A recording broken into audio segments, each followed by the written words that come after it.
Odia health tips रे आपणको स्वागत। आज मु आपणको बतेइबी ब्रेस्ट कैंसर कौन, यार लक्षण कौन, यह कहीं हुए एवं यह को भल करिबार उपाय विषय रे। जेतेबेले स्तनर कोषरे अनियंत्रित विभाजन हेबाकू लागे सेतेबेले यहाकू स्तन कर्कटर आख्या दिया जाई थाए। यार प्राथमिक स्तर रे स्तनरे बिंडा अर्थात लंप रंगरे परिवर्तन एवं टेक्सचर परिवर्तन आदि देखा जाई थाए। स्तन कर्कट सेतेबेले सृष्टि हुए जेतेबेले कोषरे थिबा जीन बा गुणसूत्र म्यूटेशन होई थाए। सेतेबेले यह अनियंत्रित भावरे विभाजन हेबाकू लागे। स्तन कर्कट साधारणतः स्तनर लोब्यूल्स रे किंबा यार होल निकटरे देखा जाई थाए। लोब्यूल्स स्तनर सही ग्रंथि को कुहा जाए जेउथिरे क्षीर तैयारी होई थाए।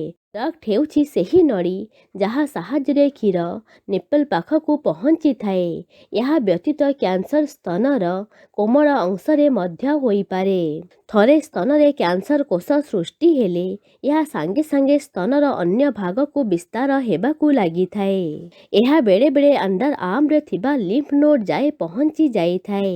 थरे यह लिम्फ नोड रे प्रवेश कले यह शरीरर जेकोसी अंश को पहुँची जाई थाए। एबे आमे जानिबा स्तन कर्कटर लक्षण विषय रे। प्रारंभिक पर्याୟରେ स्तन कर्कटर कौनसी लक्षण देखा जाई न थाए। बेले बेले ट्यूमर एते छोट होई थाए जे याको अनुभव करिबा कष्टकर होई पड़े। किंतु मामोग्राम यंत्र रे जदि यार फोटो उठा जाए तेबे एथिरे परिवर्तन जना पड़ी थाए। जदि प्रथमे स्तन कर्कट जना पड़े तेबे यह लंप बा स्तन रे किछि अंश शक्त बा बिंडा सदृश होई थाए। किंतु सबु ट्यूमर पुणी कैंसर होई न थाए। तेणु स्तन रे जेकोसी अंश रे लंप देखा जाए तेबे सांगे सांगे डॉक्टर सहित परामर्श करिबा उचित। स्तन कर्कट मध्य अलग अलग प्रकार होई थाए। समस्त प्रकार ब्रेस्ट कैंसर लक्षण रे सामान्य पार्थक्य रही थाए। ब्रेस्ट कैंसर लक्षण गुड़िक हेला स्तनर कौनसी अंश हार्ड होई जिबा एवं यह अन्य अंशरू टिके अलग लागिबा।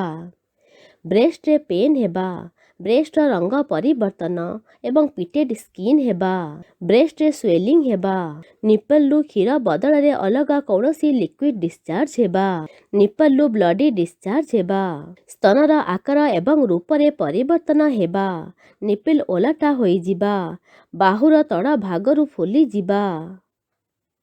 एही सबु लक्षण भितरु कौनसी लक्षण देखा हेले मध्य यह ब्रेस्ट कैंसर होई न पारे। कारण बेले बेले ब्रेस्ट रे पेन किंबा बिंडा सदृश हेबा बिनाइन सिस्ट लक्षण मध्य होई पारे। तेणु एही लक्षण भितरु कौनसी लक्षण थिले डॉक्टर सहित परामर्श करिबा उचित। एबे आमे जानिबा जे ब्रेस्ट कैंसर केते प्रकारर होई थाए। एमिति तो ब्रेस्ट कैंसर अनेक प्रकारर होई थाए किंतु यह मेनली दुई भागरे विभक्त करा जाई थाए। Invasive breast cancer, non invasive breast cancer. जेउ प्रकार ब्रेस्ट कैंसर ब्रेस्ट अन्य अंशरे स्प्रेड होई थाए ताहाकू इन्वेसिव ब्रेस्ट कैंसर कुहा जाए। किंतु जेउ कैंसर अन्य अंशरे स्प्रेड हुए नहीं ताहाकू नॉन इन्वेसिव ब्रेस्ट कैंसर कुहा जाए। यह व्यतीत आउ गोटे प्रकार कैंसर हेला इन्फ्लेमेटरी ब्रेस्ट कैंसर। यह बहुत क्वचित देखा जाए किंतु यह बहुत घातक होई थाए। यही प्रकार कैंसर हेले यह ब्रेस्ट पाखरे थिबा लिम्फ नोड को ब्लॉक करी देई थाए। तेणु लिम्फ भैसेल प्रॉपर्ली ड्रेन होई न पारी फुलिबाकू लागे। इन्फ्लेमेटरी ब्रेस्ट कैंसर हेले ब्रेस्ट वार्म होई जाई थाए, ब्रेस्ट पिटेड एवं ठीक देखा जाई थाए। यह बहुत घातक होई थाए एवं खूब शीघ्र अन्य अंश को व्यापी जाई थाए। एबे आमे जानिबा ब्रेस्ट कैंसर विभिन्न स्टेज विषय रे। ब्रेस्ट कैंसर स्टेज निर्धारण करिबा पई डॉक्टर माने ट्यूमर आकार एवं यह केते अंशरे स्प्रेड होईछि ताहाकू जांच करिथांती। जो प्रकार कैंसर अधिक बड़ एवं पाख टिश्यू को मध्य अफेक्ट करी थाए सही प्रकार कैंसर को हायर स्टेज बोली गणना करा जाए। ब्रेस्ट कैंसर स्टेज जानिबा पई डॉक्टर माने देखि थांती जे यह इन्वेसिव की नॉन इन्वेसिव। ट्यूमर साइज केते लिम्फ नोड एथिरे इन्वॉल्व होईछि कि नाही कैंसर कोष गुड़िक पाख टिश्यू को स्प्रेड होईछि कि नाही। ब्रेस्ट कैंसर 5टी मेन स्टेज थाए। स्टेज 0 एही स्टेज रे कैंसर कोष डक्ट रे थाए किंतु पाख को स्प्रेड होई न थाए। स्टेज 1 र दुईटा स्टेज थाए जथा स्टेज 1A एही स्टेज रे प्राइमरी ट्यूमर 2 सेंटीमीटर वाइड किंबा ताठू छोटा होई थाए लिम्फ नोड अफेक्टेड होई न थाए। स्टेज 1B जदि ट्यूमर साइज 2 सेंटीमीटर छोटा होई थाए बेले बेले ट्यूमर मध्य न थाए किंतु यह लिम्फ नोड को अफेक्ट करी थाए तेबे स्टेज 1B कुहा जाए।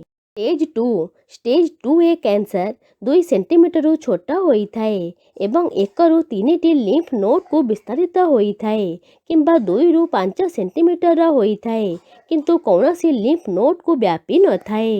स्टेज 2B एही श्रेणीर कैंसर 2 ରୁ 5 सेंटीमीटर मध्यरे होई थाए एवं 1 ରୁ 3ଟି लिम्फ नोड को व्यापी थाए।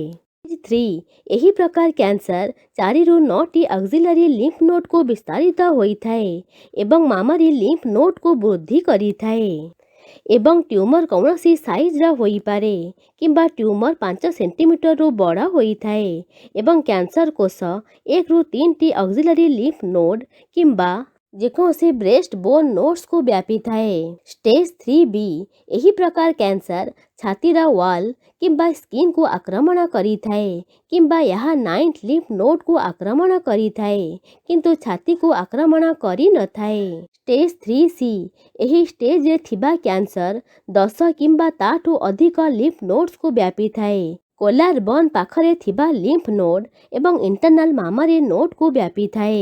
स्टेज 4 एही स्टेज रे थिबा कैंसर रे ट्यूमर आकार जेकोसी साइज रा होई थाए पाख एवं दूर रे थिबा लिम्फ नोड को व्यापी जाई थाए। एबे जानिबा ब्रेस्ट कैंसर डायग्नोसिस केमिति करा जाए। ब्रेस्ट कैंसर टेस्ट करिबा पाई प्रथमे फिजिकल एग्जामिनेशन करिबाकू पड़ी थाए तापरे डॉक्टर किछि टेस्ट करिबाकू कही थांती। टेस्ट गुड़िक हेला मामोग्राम ब्रेस्ट भितर अंश रे थिबा फोटो उठाइबा पाई मामोग्राम मेसिन रा व्यवहार करा जाए। थिरे जेउ फोटो आसे सेथिरु जना पड़ी जाए जे ब्रेस्ट भितरे कौनसी ट्यूमर अछि कि नाही। अल्ट्रासाउंड ब्रेस्ट अल्ट्रासाउंड करिबा पाई गोटे प्रकार साउंड वेव रा व्यवहार करा जाए। एही साउंड वेव साहाय्य रे ब्रेस्ट भितरे थिबा टिश्यू रा पिक्चर निया जाई थाए। अल्ट्रासाउंड साहाय्य रे जना पड़ी जाए जे ब्रेस्ट भितरे कौनसी ट्यूमर अछि किंबा कोमला सिस्ट अछि। ही 2 प्रकार टेस्ट व्यतीत MRI किंबा ब्रेस्ट बायोप्सी मध्य करा जाई पारे। ब्रेस्ट बायोप्सी उपरोक्त टेस्ट जदि डॉक्टर को लागे जे ब्रेस्ट कैंसर होईछि बोली तेबे सेमाने ब्रेस्ट बायोप्सी करी थांती। एही प्रक्रिया रे सेमाने ब्रेस्ट टिश्यू सैंपल नहीं थांती। सेमाने निडल साहाय्य रे सैंपल नहीं थांती। बेड़े बेड़े ब्रेस्ट काटी की सैंपल कलेक्ट करी थांती। एही सैंपल को लैबोरेटरी रे टेस्ट कला परे कैंसर स्टेज जना पड़ी थाए। एबे जानिबा ब्रेस्ट कैंसर ट्रीटमेंट केमिति करा जाए। Breast cancer size tumour size stage एवं ग्रेड देखी कैंसर ट्रीटमेंट करा जाई थाए। साधारणतः surgery chemotherapy targeted therapy radiation किंबा हार्मोन थेरापी मध्य करा जाई थाए। सर्जरी मध्य अलगा अलगा प्रकार होई थाए। गोटे प्रकार सर्जरी रे केवल कैंसर एवं तत्संलग्न टिश्यू को बाहर करी दिया जाई थाए किंतु संपूर्ण ब्रेस्ट उपरे कौनसी प्रभाव पड़ी न थाए। यह को लंपेक्टोमी कुहा जाए। मास्टेक्टोमी प्रक्रिया रे डॉक्टर संपूर्ण ब्रेस्ट को रिमूव करी दे थांती। डबल मास्टेक्टोमी रे उभय ब्रेस्ट को रिमूव करी दिया जाए। रेडिएशन थेरापी रे गोटे हायर पावर रेडिएशन बीम साहाय्य रे ब्रेस्ट भितरे थिबा कैंसर कोष को मारी दिया जाई थाए। केमोथेरापी प्रक्रिया रे मेडिसिन साहाय्य रे ब्रेस्ट रे थिबा कैंसर सेल को मारी दिया जाई थाए। यह को अधिकांश समय रे सर्जरी सहित उपयोग करा जाई थाए। बेଳେବେଳେ ଡାକ୍ତରମାନେ କେମୋଥେରାପି ଟ୍ରିଟମେଣ୍ଟ ଦ୍ୱାରା କ୍ୟାନ୍ସରସ୍ ଟ୍ୟୁମରର ଆକାରକୁ ଛୋଟ କରିବାକୁ ଚେଷ୍ଟା କରିଥାନ୍ତି, ତାପରେ ଅପରେସନ୍ କରିଥାନ୍ତି। ବେଳେବେଳେ କେବଳ କେମୋଥେରାପି ଦ୍ୱାରା ହିଁ କ୍ୟାନ୍ସର ଠିକ୍ ହୋଇଯାଇଥାଏ।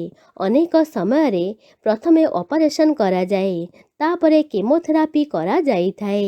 ହର୍ମୋନ୍ ଥେରାପି କିଛି ଟ୍ରିଟମେଣ୍ଟକୁ ଏମିତି ଡିଜାଇନ୍ କରାଯାଏ ଯାହା କୋଷରେ ଥିବା ସ୍ପେସିଫିକ୍ ଇରେଗୁଲାରିଟି ଏବଂ ମ୍ୟୁଟେସନକୁ ଆକ୍ରମଣ କରିଥାଏ। ଯଥା ହାର୍ସେପ୍ଟିନ୍ ଶରୀରରେ HER2 ପ୍ରୋଟିନ୍ର ସୃଷ୍ଟିକୁ ବ୍ଲକ୍ କରିଦେଇଥାଏ। HER2 ବ୍ରେଷ୍ଟରେ ଥିବା କ୍ୟାନ୍ସର କୋଷକୁ ବୃଦ୍ଧି କରିବାରେ ସାହାଯ୍ୟ କରିଥାଏ। ତେଣୁ ଯଦି ମେଡିସିନ୍ ଦ୍ୱାରା HER2ର ଗ୍ରୋଥକୁ ରୋକି ଦିଆଯାଏ, ତେବେ କ୍ୟାନ୍ସରର ଗ୍ରୋଥ ମଧ୍ୟ ରୋକାଯାଇପାରିବ। ତେଣୁ ଯଦି ଆପଣ ନିଜ ବ୍ରେଷ୍ଟରେ କୌଣସି ପ୍ରକାର ଅନୟୁଜୁଆଲ୍ ଲମ୍ପ, ସ୍ପଟ୍ କିମ୍ବା ହାର୍ଡନେସ୍ ଫିଲ୍ କରୁଛନ୍ତି, ତେବେ ଶୀଘ୍ର ଡାକ୍ତରଙ୍କ ସହିତ ପରାମର୍ଶ କରନ୍ତୁ। ପ୍ରାଥମିକ ଅବସ୍ଥାରେ ଯଦି ବ୍ରେଷ୍ଟ କ୍ୟାନ୍ସରକୁ ଡିଟେକ୍ଟ କରି ଏହାର ଟ୍ରିଟମେଣ୍ଟ କରାଯାଏ, ତେବେ ଏହା କ୍ୟୁର ହେବାର ସମ୍ଭାବନା ଅଧିକ ଥାଏ। ଏହା ଥିଲା ବ୍ରେଷ୍ଟ କ୍ୟାନ୍ସର କ'ଣ, ଏହାର ଲକ୍ଷଣ କ'ଣ, ଏହା କାହିଁକି ହୁଏ ଏବଂ ଏହାକୁ ଭଲ କରିବାର ବିଭିନ୍ନ ଉପାୟ। ଧନ୍ୟବାଦ।